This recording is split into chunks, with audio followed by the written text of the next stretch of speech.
안녕하십니까. 둔산동 Q&A 등록방 동학생입니다. 정보가 있고 이 정보를 이렇게 정보라는 게 있어요. 네. 그러면 이제 나라는 사람이 이걸 받아들이고, 그죠? 이 정보를 생산한 자가 있어요. 생산자. 생산자가 있어서 생산자가 정보를 만들어서 인터넷에 띄우면 내가 이거를 받아들여요. 근데 이게 처리하는 능력이 부족합니다 라는 얘기는 이 정보량이 어마어마하게 많다는 거죠. 네.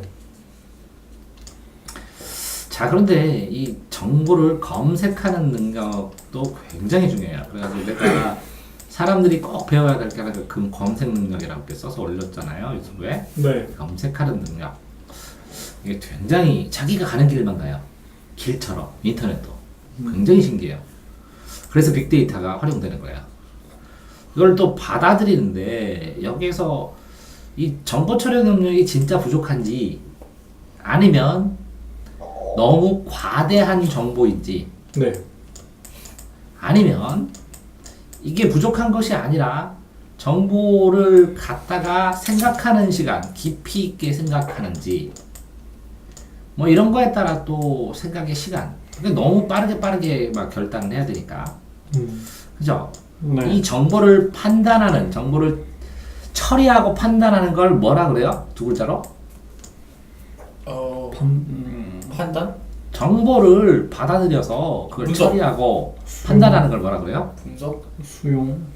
이게 그냥 어렵게 생각한다. CT인데 CUT 상황. 아닌데. 이건 험인데 험. 시어? 시험입니다. 계속해서 반복해서 정보를 뭐라고요? 비문학 선택지는 정보들을 갖다가 어떻게 해요? 다 보고 이걸 어떤 식으로 처리할까? 처리의 기준이 있어요. 어디에요? 이거는 제시문이라고 해요. 제시문. 그 처리의 기준은 뭐예요? 처리 기준. 제시문이 있어요. 정보가. 이걸 처리하는 기준은? 맞냐 틀리냐. 아니, 선택지예요. 선택지 1, 2, 3, 4 그걸 보고 그거에 맞냐 틀리나. 이게 처리의 기준이 선택지에 관한 정보를 받아들이라고. 선택지를 가지고 이걸 비교하면서 이걸 판단하는 능력을 시험 점수라고 하죠. 그러니까 실제적으로 지금 이분이 질문하는 거 위에 광범위하게 계속 연습해요. 시험을 통해서. 그래서 점수로 나오고. 그러면 정보 처리 능력이 부족하면 가장 먼저 차이가 나는 게 이제 국어 점수겠죠. 네. 이해됐어요? 네. 그 다음에 뭐 사회과학도 굉장히 이제 문제가 되고, 그쵸? 수학은 연산을 통해서 처리 과정으로 해서 연산 속도와 관련될 테니까. 그런데 이분이 뭐라 그러냐면, 저는 정보 처리하는 능력이 떨어집니다. 그렇다면, 첫 번째 시험 보는 것과 연관시켜서 보면, 이 제시문이, 자, 이게 양이 많은가? 자, 어디를 볼지, 목적을 모르는가? 어디를 볼지. 그 다음에, 양도 적당하고, 목적도 뚜렷하게 있는데, 핵심을 모르는가? 양도 적당하고, 목적도 알고, 핵심도 아는데, 이거에 대한 의미의 연결이 잘 되지 않는가? 라는 여러 가지의 뭐 문제점들이 있겠죠. 제시문과 관련성은 그렇습니다. 자, 그 다음에는 이건 제시문 관련성이고, 이 선택지 관련성은 또 이런 것도 있습니다. 이분이 이 선택지를 보는 기준이 있는가? 이 선택지와 관련된 기본 이론을 아는가? 요 선택지와 관련된 용어를 아는가? 이 선택지 용어들이 써있는 문장 구조, 문맥을 정확하게 해석할 수 있는가? 이렇게 된 다음에 이걸 확인해야 된다는 거예요. 능력이 떨어지면 어느 쪽인지, 어느 게 문제인지. 그런 다음에 판단을 하면 이 판단의 오류는 왜 그렇게 발생을 했는가?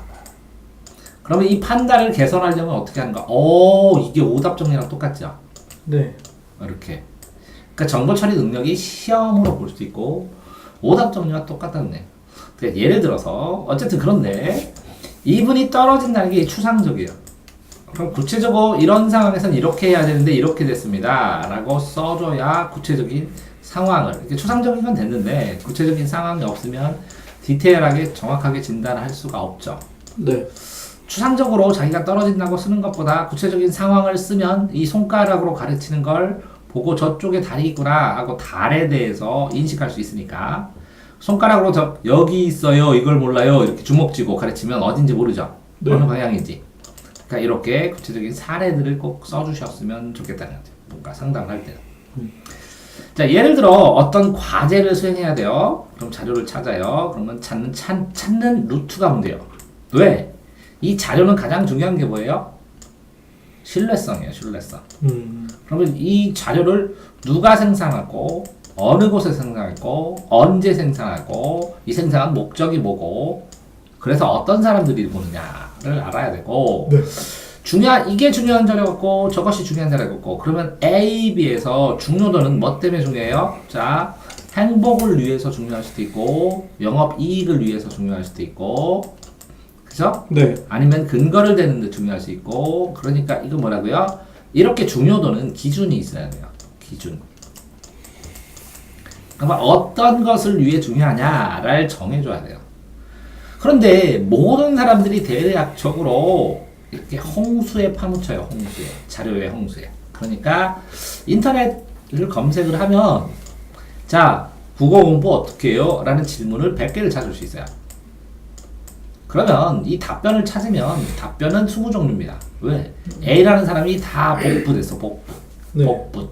복사해서 붙였고 간단하게 씁니다. 그래서 이거를 100개의 답변을 다 종합해서 쓰면 A4 한 장의 정보밖에 안 돼요. 그러니까 뭐라고요? 정말 좋은 정보를 생산하는 한 명, 종합 정리해주는 한 명을 찾기 전에는 이 100개를 봐야 되는데 이렇게 100개를 보면서 사람들이 인내하지 않아요. 그래서 홍수에 파묻히면 그냥 떠밀려요. 이해됐나요? 그 누구나 이렇게 갖는 거야. 그러다 보니 신속하게 빠르게 자료를 찾아야 되는데 이 빨리 자료를 찾는 거는 뭐랑 제가 똑같다고 했어요? 길 찾기와 같다고. 그래서 다녀본 길만 다니고 자기가 루트를 찾고 계속 따라서 가다가 보면 그거를 신속하게 찾게 돼요. 그래서 이 길 찾기를 도와주는 게 뭐라고요? 검색어인데 이 검색어도 광고 비용이라든가 아니면 흐름이라든가 사람들의 노출에 따라서 내가 필요한 것이 아니라 일반인이 많이 필요한 것들로 노출해줘요. 이해됐나요? 네. 그렇기 때문에 길찾기를 하는 루트를 굉장히 그죠? 많이 연습을 해야 되기 때문에 이 길찾기, 자료찾기, 검색하는 방법을 학과로 꼭 가르쳐야 된다고 세상은. 그래서 이거를 모르게 되면 엄청난 시간을 쓰면서 시행착오를 겪고 낭비를 하게 돼요. 그러니까 자료는 많은데 그 자료를 제대로 활용할 줄 모르게 돼요. 네. 시행착오. 자, 이런 건 또 왜 그러냐면 이 시행착오를 덜 겪으려면 이런 시행착오를 겪으면 안 되겠다 그렇게 이렇게 질문자처럼 질문을 하고 제가 어떤 애한테 야, 너 대학 가지. 예. 그 대학 가서 중학교 1학년 한문책에 뭐라고 써 있다고요? 대소 또 뭐라고요? 경중. 선우 경중. 또 뭐 있어요? 거의 다 할걸요? 장단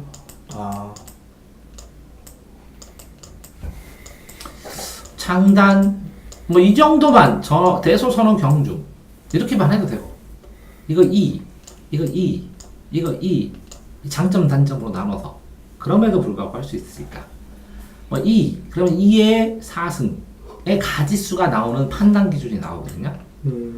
큰데 나중에 하고 무거운 게 있고 근데 이게 단점일 수 있는 게 있어요.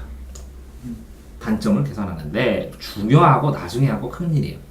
근데 큰데 먼저 해야 되고 가벼운 일이야. 근데 이런 식으로 조합을 해도 되고 이게 조합수가 나오는 이 자료 이렇게 기준들에 대한 연습을 조금만 생각하면 되거든요. 네. 근데 이 생각 하나도 없어요. 그냥 봐서 접근할 때. 자, 여기서 보면 근데 이제 이 질문자가 원인은 자기가 글을 읽을 때 핵심을 짚어내지 못하는 것 같습니다. 이거는 어떻게 하냐면 비교하면 들어요. 제가 이제 아이들 줄치기 하라고 할 때 어떻게 하냐면 한 문장에서 한 번 읽을 때 단어 골랐지. 네. 두 번째도 골랐지. 네. 세 번째도 추가로 골랐지. 네 번째 추가로 골랐지. 다섯 번째도 추가로 지르면 이 사람들처럼 빨간불 추성이가 돼. 이거는 뭐라고요? 확장적. 확장과 심화사고야. 뭐라고요? 확장과 생각을 확장하고 깊이 있게 하면 여러 개를 골라서 이 생각, 이 생각, 이 생각 다 해보는 거예요. 자, 그러면 어떻게 하면 돼요? 늘렸으니까 줄여야 돼요. 네. 자, 한 번 더 읽을 때 지금 몇 번 읽었어요? 5번. 6번 읽을 때 이거 지우고. 이거랑 이거랑 같이 합치면 되니까. 네. 7번 읽을 때 여기서. 8번 읽을 때 이거 지워. 왜? 앞문장에 나왔으니까. 10번 읽을 때 요것만 남기자. 근데 요거 좀 찜찜해. 그럼 살짝 남겨놓자. 그 2개. 이렇게 뭐라고요? 압축 사고를 또 하면 돼요. 네. 압축하면서 뭐 하면 돼요? 비교를 하게 돼요. 자, 무슨 얘기냐면 어떤 사람이 선택이 잘 안 된다는 거죠, 지금. 네. 선택이 안 되는 사람은 뭐라고요? 선택지, 시험 문제의 선택지 5개 중에 어떤 하나를 과감하게 찍지를 못해요. 그렇죠. 왜 그럴까요? 비교하는데. 요 선택지를 비교하고 골라내면 되는데 네. 요거 하나하나 문장의 이유를 따지고 있어요, 지금. 좀 빠르게 이 5개 중에서 제일 쓸만한 걸 골라와 그랬더니 이거의 특성은 이러니까 이런 장단점이 있으시겠고 이거를 고참한테 갖다 주면 이렇게 사용돼서 이게 좋을 것 같기도 하고 이거를 하면 이런 상황에서는 이런 느낌이 드는구나 뭐 이렇게 생각하고 있어요. 이 5 중에서 뭐라고요? 제일 멀쩡한 거 갖다 주면 되는데 네. 이해됐어요? 네. 그러니까 시험이 객관식일 때는 상호 비교해서 제일 괜찮은 거 하나 찍어다 갖다 주면 되기 때문에 언제든 빠르게 선택할 수 있습니다. 근데 이분은 뭐라고요? 신문을 읽으면 핵심에만 밑줄을 긋는 연습을 하면 빨간 줄 투성이 되잖아요. 빨간 동그라미에서 찌워서 마지막 남기는 게 짱이라니까요. 네. 근데 색깔을 5가지로 했어요. 그러면 고른 순서에 따라서 더 뭐라고요? 점점 깊은 생각. 제일 처음엔 제일 중요한 거, 그 다음 중요한 거, 그 다음 중요한 거 고르다가 나중에는 지워가면서 상대적으로 가치 있는 거 이렇게 골라가잖아요. 네. 그러면 자기가 그 색깔을 5가지로 만약에 쓰잖아요. 색연필로. 그러면 자기가 고르는 순서, 지우는 순서 그거를 생각하면서 생각하는 판단 이런 것까지 다 복원할 수 있겠대. 굉장히 좋은 읽기인데. 그러니까 이렇게 압축하고 비교하는 거. 이거를 누가 제일 많이 해요? 중고등학생들이. 니네 모르지? 이렇게 정보 처리 연습한다는 게 시험이. 이거 얼마나 중요한지 알겠지? 네. 그러니까 말귀를 못 알아들으면 시험을 잘 봐? 아니요. 잘 봐. 겁나게 반복 연습했거든. 그래서 본 거 나왔어. 판단해봤던 거 나왔어. 그러니까 금방 가는 거야. 그래서 가본 길을 잘 가는 거야. 이제 이것은 대화할 때도 마찬가지입니다. 상대방의 말을 재빠르게 요약해서 이해하면서 답변하는데 어려움이 있습니다. 그러면 내용에 따라 다르겠죠? 네. 그러면 요약을 하는데 이 부분은 뭐라고요? 예를 들어서 잘 지냈니? 그러면 잘 지내는 거 요약 이렇게 하잖아. 상황에 따라서 그렇지? 그럼 상황이 뭐야? 육하원칙이 되겠어요. 네.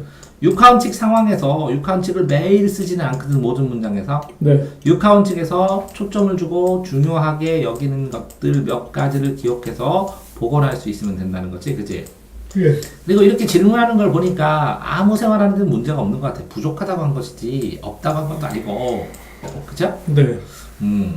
자, 내용을 요약할 수 있는 논리적 도구 같은 것이요. 그러면 이 논리적으로 요약한다. 그러면 요약 연습을 해야지, 그지? 네. 요약 연습, 요점 정 이게 이제 고대 시험 문제 보면 요약하기 많이 나오는데. 과거 시험 같은 거요? 아니? 논술에. 아. 1번. 고려대학교 논술 1번은 요약하기야. 네, 그렇죠. 이거 연습하고 다 보고 그러셔도 도움 될 것 같기도 하고.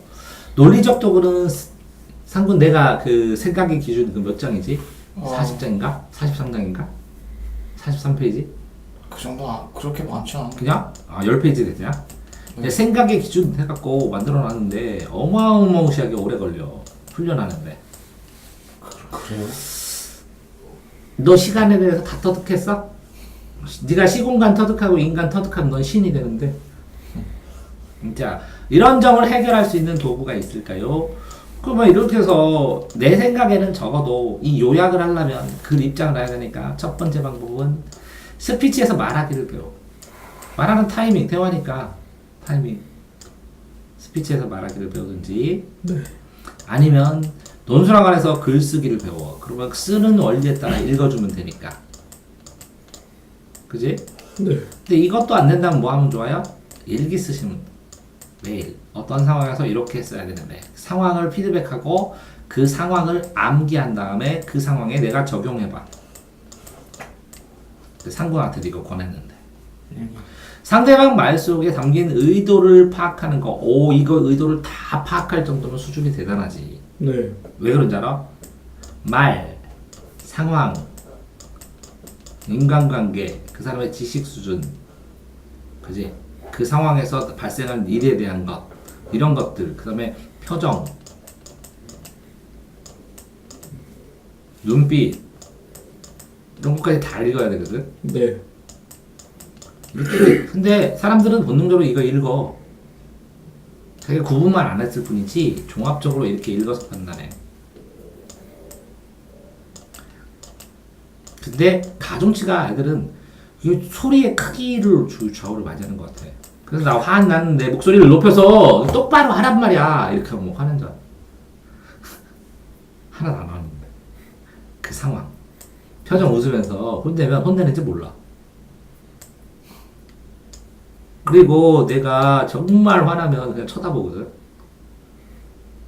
그치? 자, 그냥 이렇게 됐어. 육하원치처럼 요약을 내용 논리적 도구 아니면 이런 능력을 향상시키기 위해서 어떤 노력을 해야 되는지 굉장히 포괄적이잖아. 말하기 스피치 학원 다니시고 글쓰기는 글쓰기 학원 다니시고 일기도 쓰면서 상황 피드백해서 암기하고 적용해보시고 그 다음에 이렇게 상대방 말을 재빠르게 요약 이해하고 답변하고 의도를 파악하고 싶어요. 그러면 이렇게 상대방 정도의 지식 수준이 돼야 되거든. 네. 그러니까 배경 지식이 있으니까 책 읽어야 되고, 그럼 이게 뭐라고? 말하고 쓰고 읽고, 그치? 네. 들으면서 자꾸 그 들은 거를 기억하려고 하고. 이렇게 되면 모든 언어 능력을 다 늘리세요. 이렇게밖에 안 되네. 네. 거기다가 이 책 읽기를 하고 쓰면서 생각의 기준이랑 논리성, 상식의 삼각, 인간, 뭐 이렇게 내가 생각의 기준 유튜브에 올린 것처럼 네. 생각의 기준으로 굉장히 많거든. 뭐 아리스토 10범주론부터 시작했고 도서관도 왜 이렇게 범주를 나눴을까? 아니면 뭐 이거 주관과 객관은 뭘까? 요 대소선호 경중 장단 또 뭐 있어? 주관 객관 또 뭐 있어? 또 인성론 또 뭐 있어? 인성론 3개. 네. 또 뭐 있어? 니네 아는 기준? 장점 단점 주관적 객관적 뭐라고? 개인적 기준 사회적 기준. 사회적 기준 또 뭐 있어? 기능론, 갈등론 네. 네. 이렇게 나오는 사회학적 그 기준들 무지하게 많은데 그런 걸 다 적용해갖고 이걸 자유자재로 응용하면서 써야 되는데 너무 복잡하지. 네. 그래서 아이들한테 야, 인생 살면서 복잡하니까 대소선호 경중이나 해봐. 이게 중요한 일이다. 자, A라는 선생님이 장가가 네. 조기 축하합니다. 17일 날 네네. 17일 날 결혼하거든. 네. 쌤 이제 그 선생님이 첫 직장이 선생님 학원이야. 한참 됐어. 네. 지금 이제 그 사교육에서 영어를 계속 가르쳐. 네. 결혼을 하는데 네. 홍성이야. 네. 근데 그날 따라 이제 3월 초고 네네. 저기 뭐더라? 그 3월 초고 학생들 올 때 되고 그러니까 같이 동료 선생님들이 많이 못 가. 네. 가줘야 될 것 같아. 그래서 네. 아침에 여기 와서 니네 조금 단둘이 하고 갔다가 오면 한 4시 정도 될 것 같아. 네. 이해됐어요? 네, 됐습니다. 그래서 가겠지. 네, 자, 가세요. 이게 대소에서 이거는 큰 일이냐 작은 일이냐? 큰일이죠. 아니야. 학원 전체 운영에서는 큰 일은 아니야. 근데 개인으로. 근데 개인으로는 큰 일이야. 네. 근데 먼저 해야 되냐 나중에 해야 되냐? 지금 안 하면 해줄 수가 없어. 네, 그럼 선이죠. 그럼 경하고 중은 뭐냐? 어떤 게 더 중요하냐? 나도 고민했지. 학생들 맞아주고 해야지. 네. 그런데 개인적으로 내가 부탁한다. 내 개인적인 판단 기준에서는 네. 이렇게 이런 그 제자 같은 선생님인데 지금 많은 사람들이 가면 뭐 안 가고 돈만 보내고 그래도 되는데 네. 이런 상황에서는 가야 돼. 몇 명 안 가주니까. 네, 가셔야죠. 이게 대소선우 경중 파악했지? 네. 이렇게 해서 처리를 해주는 거야. 음. 그런데 사람들은 뭐 학원 운영하는데 운영하는데 다 알아줘. 바쁘구나. 안 와도 뭐라고 안 해. 네. 그러니까 나중에 뭐 미안하다 그러지 뭐 축하한다 그러고. 그러면 이거 뭐 중요할 수도 있지만 개인적으로 나는 지금 이래야 되는데 그럼 할 말 없잖아. 네. 이해됐어요? 네, 이해됐습니다. 이게 사람마다 판단이 다 다를 수 있다는 거지. 그러니까 이렇게 기본적 기준 이거 6가지지. 네. 본인이 만들어 이렇게 나는 이게 내 일인지 가족 일인지 아니면 이게 큰일인지 작은지 이게 시험 범위 공부할 때도 똑같이 적용된다.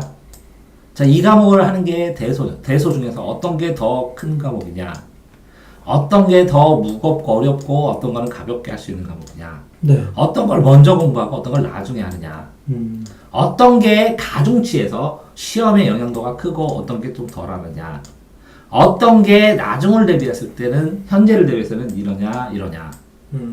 이렇게 하면 조합하면 판단 딱 나오지 않냐? 네. 이런 판단 기준을 가지고 지속적으로 훈련을 해야지 늘어나려면. 그래서 대학교 가는 학생들한테 이걸 얘기를 해줘. 복잡하게 생각하지 말고 그래. 대소선호 경중만 구분하면 네 인생 살면서 큰 실수, 남들한테 욕먹은 실수는 안 하게 된다. 자, 네가 수업을 들었는데 바로 질문한 게 먼저 해야 될 거야, 나중에 해야 될 거야? 나중에요. 그러면 네가 이 질문하는 게 전체 상황에서 중요한지 안 중요한지 봐야지. 네. 이 전체 수업에 개인적인지 개인이 내 질문을 해야 되는 게 이게 전체에 도움이 되는지 나 혼자 도움이 되는지 생각해야지. 네. 그게 대소선호 경중이야, 임마. 아, 그게 떨어지는 놈은 뭐라고 해? 큰일 아닌데 막 노발대발하면 가벼운 놈 되는 거고. 네. 먼저 했는데 나중에 하면 인정 못 게으른 받고 게으른 놈도 되고. 무겁고 가벼운 거 판단 못하면 저희 눈치 그렇게 되잖아. 네. 그러니까 이거를 항상 이해되세요? 네. 너는 뭐부터 하면 돼? 경중부터. 제일 중요한 게 뭐라고? 이게 더 무거운 일이냐 가벼운 일이냐. 그 다음에 뭐라고? 선우. 이거 먼저 할까 나중에 할까? 그 다음에 뭐라고? 큰 일인지 작은 일인지 중간 일인지. 저건 2개지. 대소중 선중후 이렇게 하면 3개씩 나오네. 가지수 장난 아닌데. 네. 근데 이거를 10단계로 구분해 대소를. 그래서 계산을 하면 수치가 나오네. 그거에 대한 일의 가치. 네. 그럼 그렇게 해서 가중치를 줘. 그렇게 해가지고 변형을 딱 하면 어떤 일에 대한 수치화된 객관적인 일의 지표들이 나오겠네. 네. 그걸 리스트로 쭈르륵 하는 게 인력관리 시스템. 내가 만들려고 하는 스케줄 시스템 내부로. 그러니까 내가 그걸 옛날에 생각하고 만들자 그랬더니 너무 복잡해요. 그런데 요새는 점점 기술이 좋아져서. 수고하셨어요? 네. 자, 그러니까 그러면 이분은 정보 처리 능력이 떨어질까? 아니요. 아니시랍니다. 듣는 학생들이. 아니시고 뭐라고요? 생각을 깊게 하고 싶으신 겁니다. 그런 분도 있습니다. 더 깊게 하는 사람이 있고. 그래서 사람들이 좀 이상하거나 지장이 있을 것 같으면 더 연습하시면 됩니다. 그러면 사람들보다 훨씬 깊이 있게 많은 양을 더 빠르게 처리를 하실 수 있거든요. 네. 근데 그게 좋을까? 고생하셨습니다. 이렇게. 대신 생각해주는 사람 있잖아. 네. 그냥 살아도 오늘은 그거까지 생각하고 막 뒤처리까지 다 해주고. 그치? 네.